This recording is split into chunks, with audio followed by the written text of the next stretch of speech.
আসসালামু আলাইকুম ওয়া রাহমাতুল্লাহি ওয়া বারাকাতুহু। আলহামদুলিল্লাহ ওয়াসসালাতু ওয়াসসালামু আলা রাসূলিল্লাহ ওয়া আলা আলিহি ওয়া আসহাবিহি ওয়া মান ওয়ালা ওয়া বা'দ। সুপ্রিয় দর্শক, আপনারা দেখছেন এটিএন বাংলার নিয়মিত আয়োজন আরএফএল অডিটর প্রেজেন্স ইসলামী সওয়াল ও জবাব powered by Islami bank Bangladesh PLC live অনুষ্ঠানটি। আপনাদের সাথে আছি আমি জারি জাফরি এবং শরিয়ার আলোকে আপনাদের জীবন ঘনিষ্ঠ প্রশ্নের উত্তর দেওয়ার জন্য আমাদের সাথে আজকে স্টুডিওতে উপস্থিত আছেন শেখ ফাহিমুর রহমান হাফিজাহুল্লাহ। আসসালামু আলাইকুম ওয়া রাহমাতুল্লাহি ওয়া বারাকাতুহু। ওয়া আলাইকুম আসসালাম ওয়া রাহমাতুল্লাহি ওয়া বারাকাতুহু। আহলান ওয়া সাহলান। দর্শক, আমরা আপনাদের প্রশ্ন নিব টেলিফোনের মাধ্যমে সরাসরি, তবে তার আগে বরাবরের মতো আপনাদের কাছে অনুরোধ থাকবে আমাদের সাথে কথা বলার সময় আপনাদের টেলিভিশনের ভলিউমটি একেবারে কমিয়ে রাখবেন, যাতে আমরা আপনাদের কথা ঠিকমতো বুঝতে পারি, এবং এরপর শেখ যখন আপনাদের প্রশ্নের উত্তর দিবেন তখন আবার আপনারা টেলিভিশনের ভলিউমটি বাড়িয়ে প্রশ্ন উত্তর শুনবেন।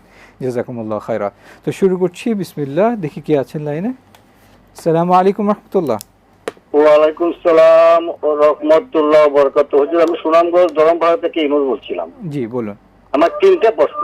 প্রথম প্রশ্নটা হলো যে মালদার ব্যক্তিদের জীবনে একবার হজ করা ফরজ। রাসূল সাল্লাল্লাহু আলাইহি সাল্লাম নিজেও জীবনে একবার হজ করেছেন, কিন্তু আমরা দেখতে পাই আমাদের দেশ থেকে ধনাঢ্য ব্যক্তিরা বারবার হজ করতে যান। প্রশ্ন হলো যে ইহা কি অপচয়, এবং বারবার হজ করা যাওয়া কি অপচয় এবং রাসূলের সুন্নাহ পরিপন্থী নয় কি? আচ্ছা, দ্বিতীয় প্রশ্ন। 2 নম্বর প্রশ্ন হলো যে রাসূল সাল্লাল্লাহু আলাইহি ওয়াসাল্লাম বলেন যে যার সামর্থ্য থাকার পরেও হজ করলো না, সে যেন ইহুদি নাসারায় মৃত্যুবরণ করে। এটা কি সহিহ হাদিস? আচ্ছা। আর 3 নম্বর প্রশ্ন হলো যে আপনার হজরে আসওয়াদে চুম্বন করা কিংবা স্পর্শ করা, এটা কি এই হজের কোনো অংশ কি? আচ্ছা, ঠিক আছে, ধন্যবাদ। আলহামদুলিল্লাহ ওয়াসসালাতু ওয়াসসালামু আলা রাসূলিল্লাহ, আম্মা বা'দ। আলহামদুলিল্লাহ, আমাদের কাছে প্রশ্ন এসেছে যে সাহিবুল মাল যিনি এবং যার উপর হজ করা আবশ্যক, তো একবার আবশ্যক, এটা ঠিক আছে। আমাদের অনেক সম্পদশালী ব্যক্তি বারবার হজে গিয়ে থাকেন, এক্ষেত্রে অসুবিধা আছে কিনা বা এটা সম্পদের অপচয় কিনা? প্রথম কথা হলো, হজ একটি ইবাদত যেটা মানে শারীরিক এবং অর্থনৈতিক দুইটা ইবাদতের সম্মেলন হলো হজের ভিতরে। তো যেমনিভাবে আমরা হজ যার উপর একবার ফরজ হয়েছে তিনি করেছেন, কারোর উপর যদি সামর্থ্য থাকে তিনি বারবারও করতে পারেন, কোনো অসুবিধার কিছু নাই। সেই হাদিস রয়েছে, রাসূলুল্লাহ সাল্লাল্লাহু আলাইহি ওয়াসাল্লাম বলেন, তাবিউ বাইনাল হাজ্জি ওয়াল উমরা, তোমরা হজ এবং উমরা বারবার করো, মানে একটার পর আবার হজ করো আবার উমরা করো, কারণ ফাইন্নাহুমা ইয়ানফিয়ানিল ফাকর, তোমাদের দারিদ্র্যকে এটা দূর করে দেয়। যেমনিভাবে রেত লোহার যে থাকে, জং থাকে, এটাকে দূর করে দেয়, একইভাবে হজ এবং উমরা মানুষের দারিদ্র্যকে দূর করে দেয়। সুতরাং এটাকে অর্থের অপচয় বলা যাবে না, কারণ সেখানে ইবাদত হচ্ছে, আল্লাহ রাব্বুল আলামিনের নৈকট্য প্রাপ্ত হচ্ছেন। আর পাশাপাশি একজন যদি হজ্জে মাবরুর নসিব ওনার হয়ে যায়, তাহলে কিন্তু তিনি জান্নাত পেয়ে যাবেন। হতে পারে তার আগের একটা হজ এটা হয়তো হয় নাই, হতে পারে, কিন্তু এই জন্য পরেরটা হয়তো হয়ে গেল।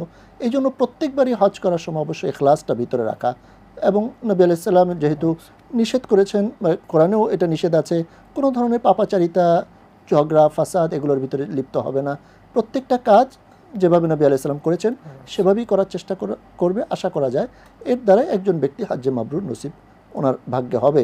তবে এটা বলা যাবে না যে হজের দ্বারা অর্থের অপচয় হয়, বরং হজের দ্বারা অনেক সওয়াব আসে, যেটা আমরা হয়তো জানি না বা আমরা বুঝি না। আল্লাহ রাব্বুল আলামিন আমাদেরকে বোঝার তৌফিক দান করেন। আমিন।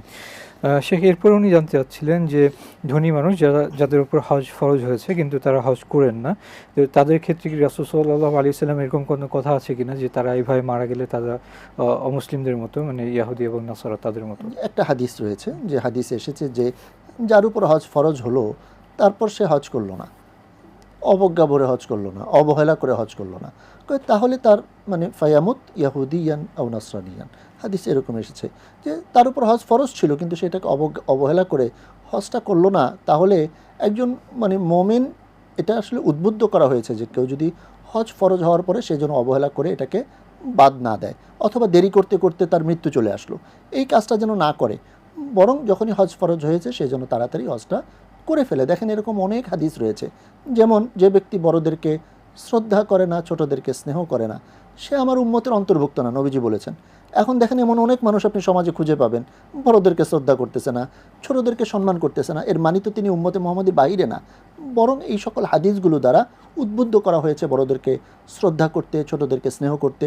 একইভাবে এই হাদিসের দ্বারা উদ্বুদ্ধ করা হয়েছে যে হজ যখনই আবশ্যক হবে সে যেন সাথে সাথে হজটা করে নেয় এবং সে যেন অবহেলা না করে। অবহেলা করতে করতে তার মৃত্যু চলে আসলো, একটা ফরজ ইবাদত সে না করেই মারা গেল। আবার হতে পারে যে তার ওয়ারিস যারা, তারা হয়তো কখনোই তার পক্ষ থেকে বদলি হজটা করালেন না, তাহলে কিন্তু তিনি কিয়ামত পর্যন্ত একটা ফরজ ইবাদত না করার গুনায় গুনাহগার থাকবেন এবং এটার জন্য তিনি শাস্তির সম্মুখীন হবেন। আল্লাহ তাআলা আমাদেরকে বোঝার তৌফিক দান করুন। আমিন।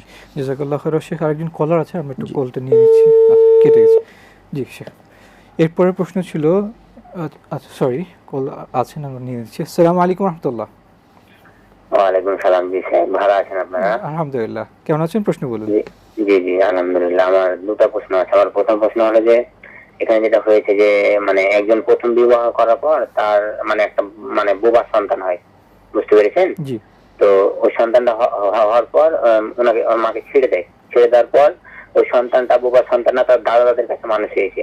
তার বাপও তার দিকে সেরকমভাবে খোঁজ নেয় না। আর বোবা সন্তানটা যা মানে রোজগার করে, যখন রোজগার করার বয়স হলো রোজগার করে, তখন দাদা দাদি কি সবকিছু দেয়, মানে দাদা দাদি সবকিছু দাদা দাদির সাথে। কিন্তু পরবর্তীতে তার বাবা দ্বিতীয় বিয়ে করেছে, কিন্তু ওই ঘরে তিনটি সন্তান হয়েছে। তিনটি সন্তান তো ইনকাম করে যা করে, সংসার করেছে, জমি জায়গা যা করেছে, বাবা উনি তো আছে, মানে ওনারা তো আলাদা ভাবে করেছে। এই বোবা সন্তান কি এই সম্পদ পাবে যদি মানে ওর বাবা মারা যায়? ওর বাবার নামে যে কোনো সম্পদ থাকে পাবে কিনা, এই বিষয়ে একটু বলবেন। যেহেতু দাদাদের কাছে মানুষ এই সন্তানটা, এবং দাদাদেরও কিছু দিয়ে গেছে, যা যখন মারা যায় হয়তো কিছু আর দিয়ে গেছে ওনাকে, যেহেতু সব রোজগার করে দাদা দাদিকে দিচ্ছে বোবা সন্তানটা।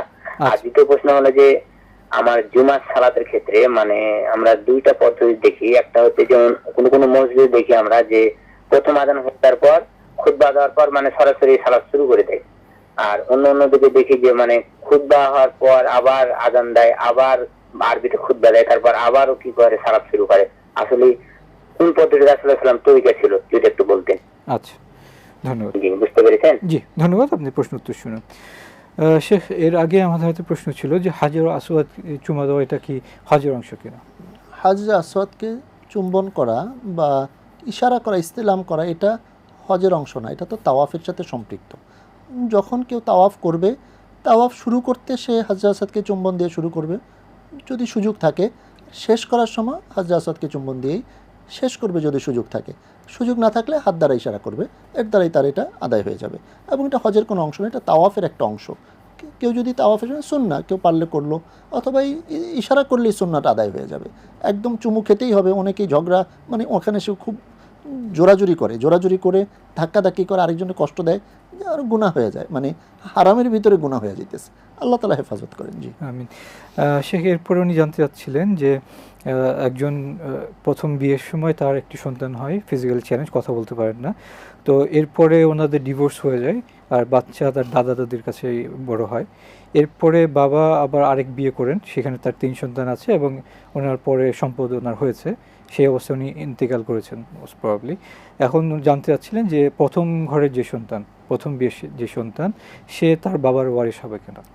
জি জি আলহামদুলিল্লাহ, যেহেতু এটা ওনারই সন্তান, সুতরাং উনি অবশ্যই ওয়ারিশ হবেন।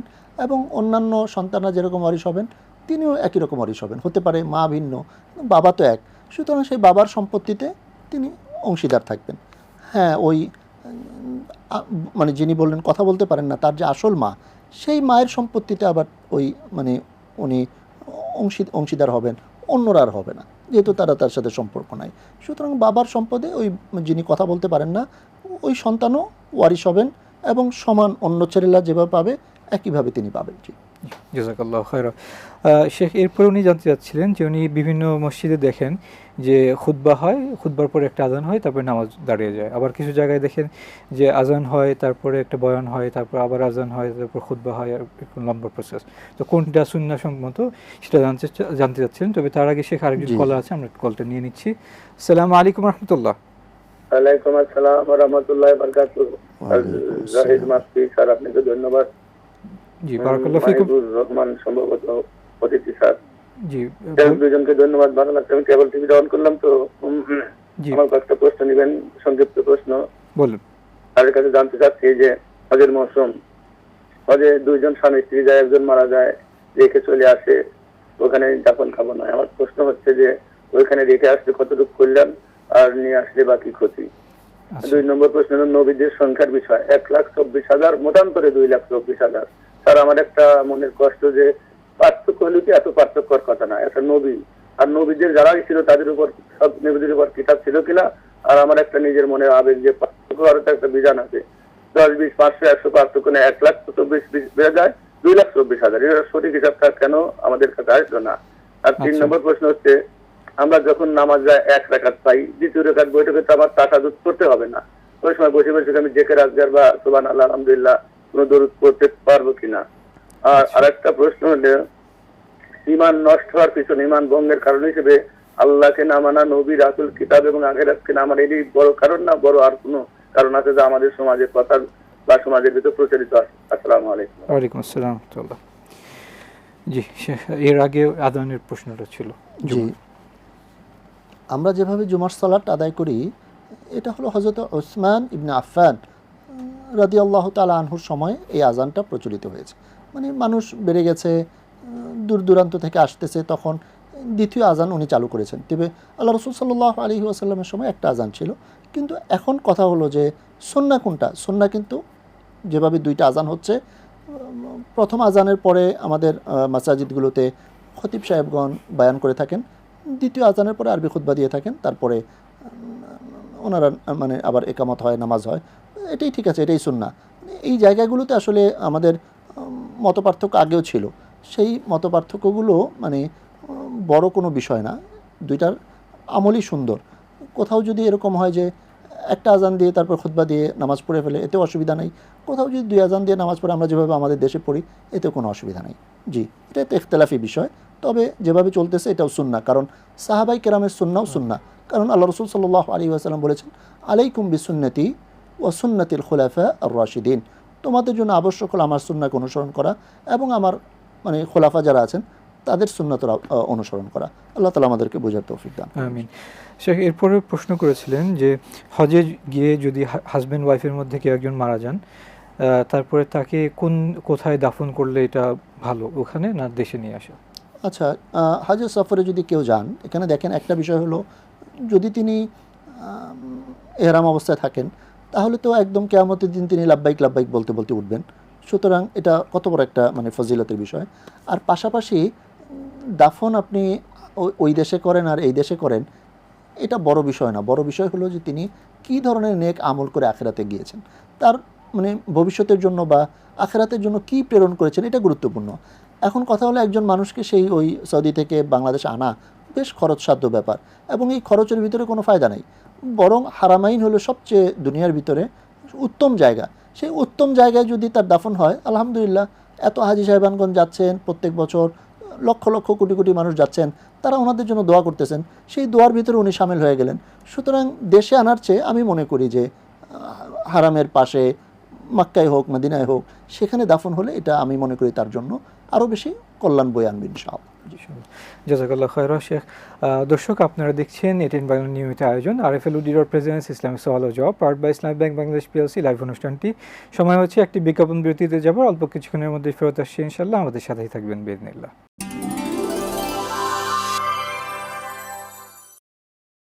আসসালামু আলাইকুম ওয়া রাহমাতুল্লাহি ওয়া বারাকাতুহু।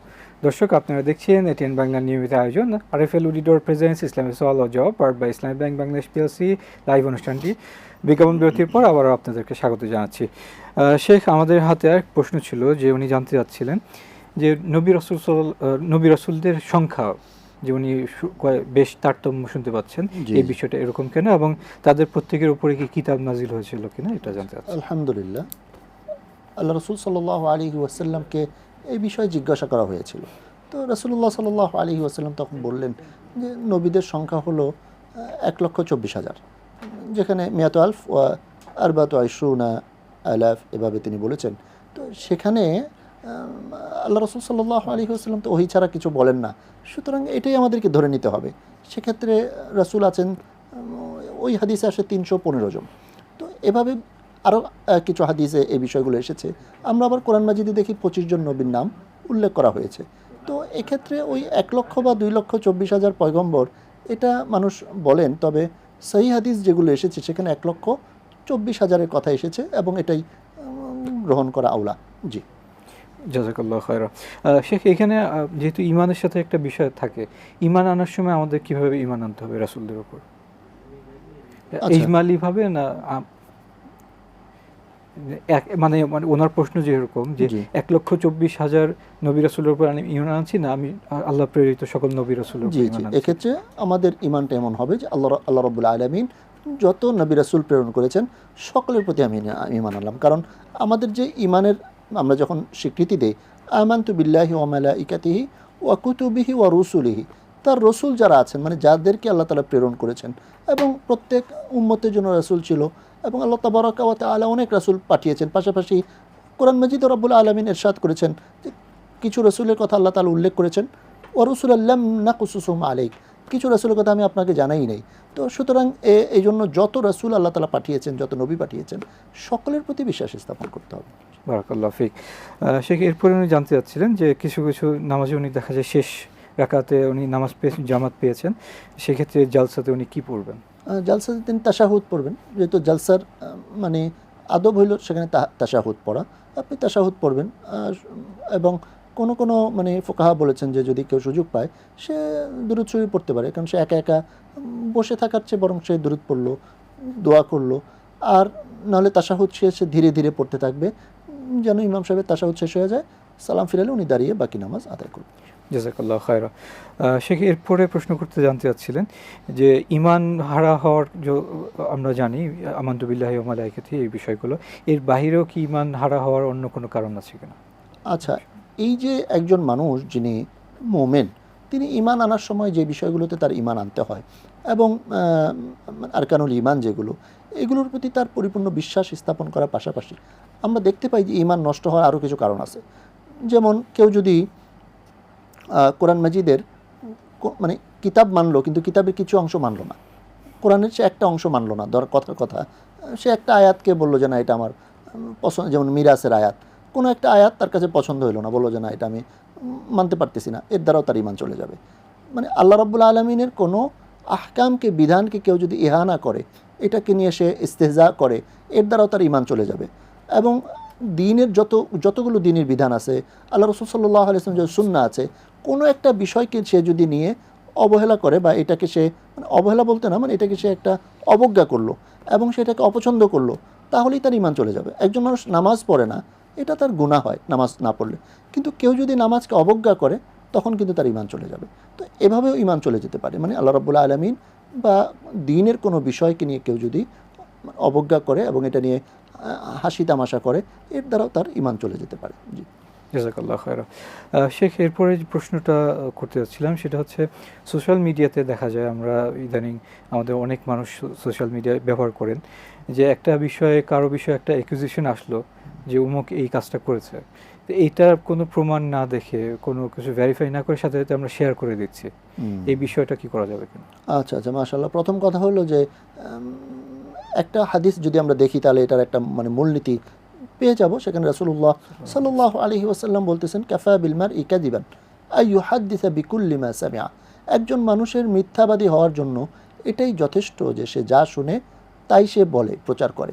সুতরাং এই সোশ্যাল মিডিয়াতে আমরা যে যা কিছু দেখছি সাথে সাথে প্রচার করতেছি, সেটা সত্য মিথ্যা আমি জানি না, শুধু মানে ভাইরাল করতেছি, প্রচার করতেছি, প্রসার করতেছি, এটা কিন্তু মিথ্যাবাদী হওয়ার জন্য যথেষ্ট। দেখেন, আমি যদি দুনিয়াতে কারো কাছে একবার মিথ্যা বলি তো এটা মিথ্যা বলার কবিরা গুনাহ হচ্ছে, কিন্তু আমি যখন সোশ্যাল মিডিয়াতে একটা মিথ্যাকে ছড়াচ্ছি তখন কিন্তু শত শত মানুষের কাছে বা অগণিত মানুষের কাছে মিথ্যা বলার গুনায় আমি গুনাহগার হয়ে যাচ্ছি। মানে এই তথ্যটা তো তার কাছে পৌঁছালো। পাশাপাশি এই ধরনের তথ্য মানে প্রচার প্রসারের ক্ষেত্রে অবশ্যই প্রথম কথা হলো যে এটা উচিত না। দ্বিতীয় কথা হলো যদি সেটা দোষের হয়ে থাকে তাহলে সেই দোষকে যদি আমি গোপন না করি, কিয়ামতের দিন আল্লাহ তাআলা আমার দোষকে গোপন করবেন না। সেই হাদিসে আসছে কেউ যদি অন্যের দোষকে গোপন করে আল্লাহ তাআলা কিয়ামতের দিন তার দোষকে গোপন করবেন। কেউ যদি অন্যের মানে ভালো কিছু মানে ভালো চায় আল্লাহ তাআলা কিয়ামতের দিন তার ভালো করবেন। কেউ যদি অন্যের প্রতি ইহসান করে আল্লাহ তাআলা কিয়ামতের দিন তার প্রতি ইহসান করবেন।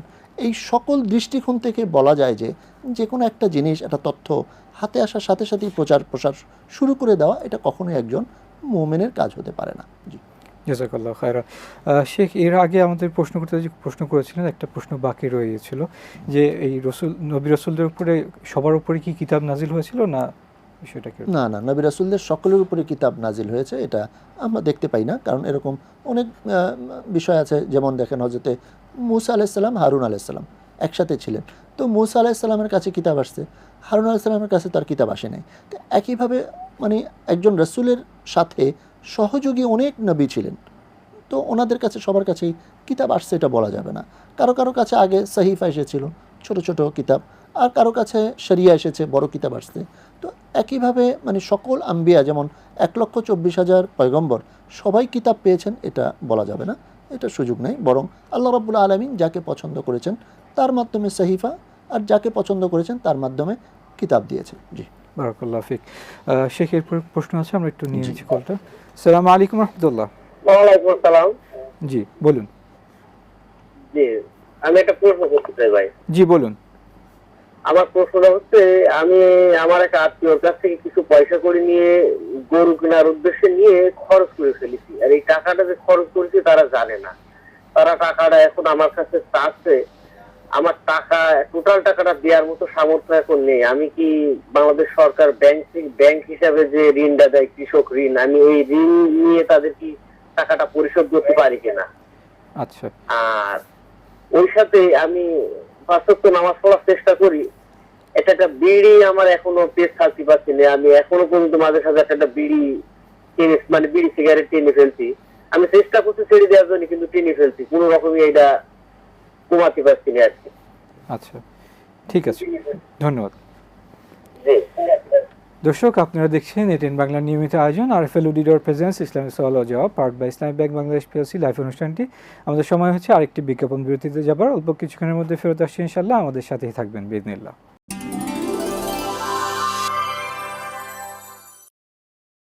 আসসালামু আলাইকুম ওয়া রাহমাতুল্লাহি ওয়া বারাকাতুহু।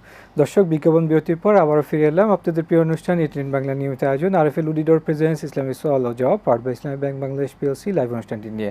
শেখ, বিজ্ঞাপন বিরতিতে যাওয়ার আগে আমাদের হাতে প্রশ্ন ছিল যে উনি জানতে চেয়েছেন ওনার আত্মীয়র কাছ থেকে উনি ধার নিয়েছিলেন গরু কেনার জন্য, কিন্তু যে কোনো কারণে হোক ওটা উনি খরচ করে ফেলেছেন। এখন আত্মীয়রা তার চাপ দিচ্ছে তাকে টাকা ফেরত দিতে, উনি যেহেতু জানেননি এখনও। এখন উনি জানতে চাচ্ছিলেন যে কৃষক ব্যাংক থেকে হয়তো বা কৃষক ঋণ হিসেবে কোনো একটা ঋণ নেওয়ার অপরচুনিটি আছে, সেক্ষেত্রে উনি কি ঋণ নিয়ে ওনার আত্মীয়দেরকে এই ধারটা পরিশোধ করে দেবেন কিনা? মাশাআল্লাহ, যে কোনো ঋণ পরিশোধ বা যে কোনো কারণে আপনি যখন কোথাও থেকে অর্থ নেবেন, আরেকটা ঋণ নেবেন, তো সেই ঋণটা যদি সুদের সাথে যুক্ত থাকে, যে কোনো সোর্স থেকে হোক, ওটা আপনি নিতে পারবেন না, কারণ আপনাকে তো আবার সুদ দিতে হবে। হ্যাঁ, কিন্তু কেউ যদি কার্জে হাসানা দেয় আপনাকে, যে আপনি কিছু অর্থ নিলেন আবার ওই অর্থটাই ফেরত দিবেন, তাহলে নিয়ে আপনি দিতে পারবেন। সুদের সাথে সম্পৃক্ত কোনো সোর্স থেকে অর্থ নিয়ে ফেরত দিতে পারবেন না। আপনি তখন তাদের সাথে আলাপ আলোচনা করেন, সময় নেন, অন্যান্যভাবে তার ঋণটা পরিশোধ করার চেষ্টা করেন। আল্লাহ তাআলা আপনাকে সাহায্য করবেন ইনশাআল্লাহ। জাযাকাল্লাহু খায়রা। শেখ, আরেকজন কলার আছে লাইনে, আমরা একটু কলটা নিয়ে নিচ্ছি। আসসালামু আলাইকুম রাহমাতুল্লাহ। ওয়ালাইকুম আসসালাম। আমি মোহাম্মদ ইমরান আলী ইসলাম, সাধারণ সম্পাদক, পূর্ব শিবপুর, পার্বতী দিনাজপুর থেকে। জি বলুন। ভাইয়া কেমন আছেন? আলহামদুলিল্লাহ ভালো আছি, আপনি ভালো আছেন? আমি মোহাম্মদ ইমরান আলী ইসলাম। তা আমি দুটি প্রশ্ন করব সংক্ষেপে। সামনে কোরবানি ঈদ, তা দুলকাত মাস চলছে, এ মাসের ফজিলত কি, বা আমরা কেমন ইবাদত করলে আল্লাহ তাআলা খুশি থাকবে? একটি প্রশ্ন, আর একটি প্রশ্ন করি। কোন মাসের কথা বলছেন? যে তার বর্ণনার জন্য হজ, টাকা পয়সা বা বাড়ি গাড়ি ব্যাংকে থাকলে কি হজে যাওয়া খরচ, একটু জানাবেন। দুটি প্রশ্ন করলাম, সংক্ষেপে উত্তর দিবেন। কোন মাসের কথা বলছেন? এই জিলকাত মাসে ফজিলত সম্পর্কে একটু বললাম, আর একটি তো বললাম, ওটা প্রশ্ন উত্তর দিবেন। ঠিক আছে, ধন্যবাদ। শেখ, এর আগে আমাদের হাতে প্রশ্ন ছিল যে উনি বলছেন যে উনি 5 ওয়াক্ত নামাজ পড়ার চেষ্টাই করেন, আর সাথে সাথে ওনার সিগারেট খাওয়া, ধূমপানের একটা ওনার অভ্যাস ছিল, উনি চেষ্টা করছেন বন্ধ করতে কিন্তু পারছেন না এই বিষয়ে।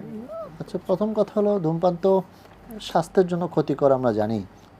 ধূমপানের দ্বারা অনেক ক্ষতি আছে, তবে সবচেয়ে বড় ক্ষতি যেটা, সেটা হলো আল্লাহ রাব্বুল আলামিন কোরআন মাজিদে ইরশাদ করেছেন, আল্লাহ তাবারাকা ওয়া তাআলা তার বান্দাবান্দীদের জন্য যত ক্ষতিকারক জিনিস আছে সব কিছুকে তিনি হারাম করেছেন।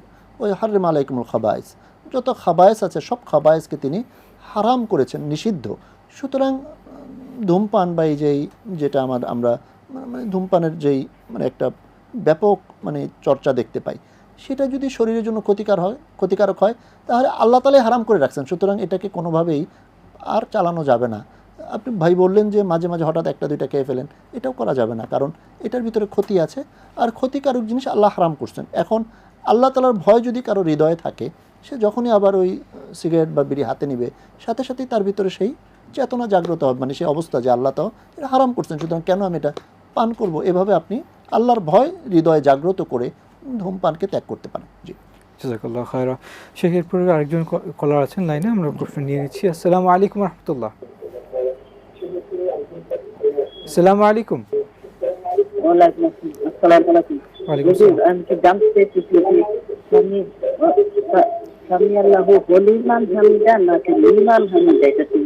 আপনার টেলিভিশনের ভলিউমটা একটু কমিয়ে বলুন। ঠিক আছে, এটা বুঝতে পারছেন? আচ্ছা, ঠিক আছে, ধন্যবাদ। শেখ, এর আগে একটা প্রশ্ন ছিল যে জিলকাদার ফজিলত সম্পর্কে। জুলকাদা মাসটা হলো আসলে মিন আশহুরিল হজ, হজের মাস শুরু হয়েছে। এই হজের মাসের একটা মাস হলো জুলকাদা মাস, শাওয়াল, জুলকাদা, জিলহিজ্জা, 3টা মাস হলো হজের মাস। এবং যেহেতু হজ চলে আসে, হাজি সাহেবরা বিভিন্ন জায়গা থেকে হজের সফর করেন, এটাই হলো জুলকাদা মাসের ফজিলত, যে মানুষজন হজের সফরে যাচ্ছে, প্রস্তুতি নিচ্ছে। আর আমরা প্রত্যেকেই মানে আমাদের একটা মানে নিয়ত ঠিক করা, আল্লাহ তাআলার কাছে বেশি বেশি দোয়া করা যে আল্লাহ আমাকেও আপনি এই হাজিদের অন্তর্ভুক্ত হওয়ার তৌফিক দান করেন। আলাদাভাবে জুলকাদা মাসের ওরকম কোনো ফজিলত পাওয়া যায় না, তবে প্রত্যেক চন্দ্র মাসেরই যেরকম 13, 14, 15 আইয়ামে বিদ সিয়াম সাধনা করতে পারেন, সোম বৃহস্পতিবার সিয়াম সাধনা করতে পারেন, আল্লাহ রাব্বুল আলামিনের কাছে বেশি বেশি দোয়া করতে পারেন। এভাবেই আমরা এই মাসটাকে উদযাপন করতে পারি। জাযাকাল্লাহু খায়রা। শেখ এরপর উনি জানতে চাচ্ছিলেন যে টাকা পয়সা থাকলে হজ ফরজ হয় কিনা, বা হজ ফরজ হওয়ার জন্য কত, হজ ফরজ হওয়ার জন্য যেই সামর্থ্যটা প্রয়োজন সেটা হলো কোনো ব্যক্তি হজে যাওয়া আসা, পুরা যাতায়াত এবং সেখানে খরচ করা ছাড়াও তার পরিবারের খরচ, এই যতদিন সে অনুপস্থিত থাকবে এতদিন পরিবারের খরচটাও যদি তার হাতে থাকে, জমা থাকে, তাহলেই তার জন্য হজ ফরজ হয়ে যায়। একজন মানুষের বাড়ি আছে মানেই হজ ফরজ হয়ে যায়, বিষয়টা এমন না। ধরেন ওয়ারিশি বাড়ি পেয়েছে বা হঠাৎ টাকা পেয়েছিল, সে সাথে সাথে বাড়ি কিনে ফেলছে, কিন্তু যখনই একজন মানুষের কাছে হজ করার সমপরিমাণ অর্থ থাকবে, পরিবারের খরচ ভরণ পোষণ দেওয়ার পরেও, তাহলেই তার উপর হজ আবশ্যক হয়ে যাবে। এটা বাড়ি গাড়ির সাথে ওইভাবে সম্পৃক্ত না। বাড়ি গাড়ি অনেকের আছে, হজ ফরজ নাও থাকতে পারে। আবার অনেকের বাড়ি গাড়ি নাই, তার কাছে অনেক টাকা আছে, সে টাকা জমায় রাখছে ব্যাংকে বা তার কাছে আছে, সেই তখন তার উপর হজ ফরজ হয়ে যাবে। বয়স কম হলেও কি টাকা পয়সা থাকলে, যারা মানে প্রাপ্তবয়স্ক না তাদের জন্য যেহেতু বুলুগটা এই ইবাদতের জন্য একটা গুরুত্বপূর্ণ, সুতরাং অপ্রাপ্তবয়স্ক হলে তার উপর আসছে না। প্রাপ্তবয়স্ক যখন হবে, তার কাছে টাকা পয়সা আছে, তার উপর হজ ফরজ হয়ে গেল। আবার ধরেন কোনো নারীর কাছে অনেক টাকা পয়সা আছে, কিন্তু তার মাহারাম নাই, কাকে সাথে নিয়ে হজে যাবে? ইদানিং দেখা যায় যে মাহারাম ছাড়া অনেক মহিলারা হজ করে ফেলেন, যদিও এটা শরীয়তের বিধান না। হয়তো উনি হজ করছেন, ওনার সফর হয়ে গেছে, কবুল করার মালিক আল্লাহ রাব্বুল আলামিন, কিন্তু শরীয়তের দৃষ্টিতে ওনার উপর হজ ফরজ হয়নি, ওনার কাছে অনেক অর্থ থাকলেও। জি, বারাকাল্লাহু ফিক। শেখের পরে প্রশ্ন করতে, আচ্ছা তিনি তবে তার আগে শেখ আরেকজন কলার আছে, আমরা একটু নিয়ে নিচ্ছি। আসসালামু আলাইকুম রহমতুল্লাহ। আসসালামু আলাইকুম। ওয়ালাইকুম আসসালাম রহমতুল্লাহ। জি, প্রশ্ন বলুন। আমি বলি যে মানুষ যখন নামাজ পড়ে তখন যে হাই তোলে, হাই ওঠে, এই হাইতে নাকি হলে মানুষের নামাজ হয় না, এই কথাটা সত্যি না মিথ্যা? আমি তো ঠিক আছে, ধন্যবাদ। এই প্রশ্ন করতে চাচ্ছি। জি আচ্ছা, জি শেখ। আচ্ছা, এক ভাই প্রশ্ন করলেন যে সামি আল্লাহু লিমান হামিদা, এখানে উচ্চারণটা কি হবে? আসলে আমরা যদি লক্ষ্য করি, সামি আল্লাহু, সামিআ শ্রবণ করেছেন বা করেন, আল্লাহ আল্লাহ রাব্বুল আলামিন, লিমান হামিদা যিনি তার প্রশংসা করেছেন, সুতরাং উচ্চারণটা এভাবে হবে সামি আল্লাহু লিমান হামিদা। আর এক্ষেত্রে আমাদের হয়তো শ্রবণ করতে অনেক সময় হুলিমান হামিদা, এটা ঠিক না, সামি আল্লাহু লিমান হামিদা, এটা মানে অংশটাই এভাবে উচ্চারণ করতে হবে। জি, বারাকাল্লাহু ফিক। শেখের পর প্রশ্ন করেছিলেন যে নামাজের মধ্যে হাই তুললে নামাজ হবে না, এটা সম্পর্কে জানতে। হাইটা তো আসলে ইচ্ছাকৃতভাবে কেউ তুলে না, কিন্তু হাই আসার পরে কেউ যদি আওয়াজ করে, হা করে আওয়াজ করলো মুখ বড় করে, এটা তাহলে নামাজের আদবের খেলাফ হইল। কখনো ইচ্ছাকৃতভাবে এটা করার দ্বারা নামাজও ভঙ্গ হয়ে যেতে পারে। সুতরাং কারো হাই চলে আসছে, সে যথাসম্ভব এটাকে আটকানোর চেষ্টা করবে, প্রয়োজনে একটা হাত ব্যবহার করে এই হাইটাকে আটকাবে, কারণ হাই উঠলে তো ইবলিস খুশি হয় এবং তখন তো মানে এটা তার দুর্বলতার একটা মানে অবস্থা বোঝা যায়, যেই কারণে নামাজের ভিতরে হাই উঠতেই পারে। উঠলে নামাজ নষ্ট হবে এ কথা বলা যাবে না, তবে হাই উঠলে অবশ্যই সেটাকে যথাসম্ভব আটকানোর চেষ্টা করা উচিত। জাযাকাল্লাহু খাইরান। দর্শকের পর থেকে কি আছেন লাইনে? আসসালামু আলাইকুম রহমতুল্লাহ। আসসালামু আলাইকুম। ওয়ালাইকুম আসসালাম রহমতুল্লাহ। আপনার প্রশ্ন বলুন। আমি কিছু অসাধু টাকা পাইছিলাম, আমি ক্ষমা চাচ্ছি আল্লাহর কাছে, কিভাবে আমার পক্ষের টাকাগুলো কি করবো? আচ্ছা, ঠিক আছে, ধন্যবাদ। শেখ, আমাদের হাতে খুব অল্প সময় আছে। উনি মোস্ট প্রবাবলি বলতে চাচ্ছিলেন যে সুদের টাকা বা এরকম কিছু টাকা উনি হাতে পেয়েছেন, এটা দিয়ে উনি কি করবেন? উনি অনুতপ্ত, বাট এটা দিয়ে সুদের টাকা হাতে আসলে সওয়াব লাভের আশা ব্যতীত অত্যন্ত মানে নিকৃষ্ট কাজে খরচ করা, যেমন কোনো ওয়াশরুম টশরুম ইত্যাদি তৈরি করা। হ্যাঁ, পরিস্থিতি এমন হইতে পারে যে আমি ওয়াশরুমও তো দরকার নাই, কিন্তু আপনার এমন গরিব মানুষ আছে যার একদম না খেয়ে চিকিৎসা ছাড়া মারা যাচ্ছে, তাকেও সওয়াব লাভের আশা ব্যতীত দিয়ে দিলে এবং আল্লাহর কাছে তওবা করলে আশা করা যায় আল্লাহ রাব্বুল আলামিন ক্ষমা করবেন। আমিন। শুকরান, বারাকাল্লাহ ফিক। শেখ, আমাদেরকে সময় দেওয়ার জন্য আন্তরিক মোবারকবাদ। জাযাকাল্লাহু খাইরান। দর্শক, আপনারা দেখছেন এটিএন বাংলার নিয়মিত আয়োজন আরএফএল উডিডর প্রেজেন্স ইসলামী সওয়াল ও জবাব, powered by Islami bank Bangladesh PLC live অনুষ্ঠানটি। আমরা আজকে বেশ কিছু প্রশ্নের উত্তর শুনলাম। আল্লাহ সুবহানাহু ওয়া তাআলা আমাদেরকে তা বুঝার এবং মানার তৌফিক দান করুন, আমিন। সুবহানাকাল্লাহুম্মা ওয়া বিহামদিক, আশহাদু আল্লা ইলাহা ইল্লা আনত, আস্তাগফিরুল্লাহ ওয়া আতুবু ইলাইহি। আসসালামু আলাইকুম ওয়া রাহমাতুল্লাহি ওয়া বারাকাতুহু।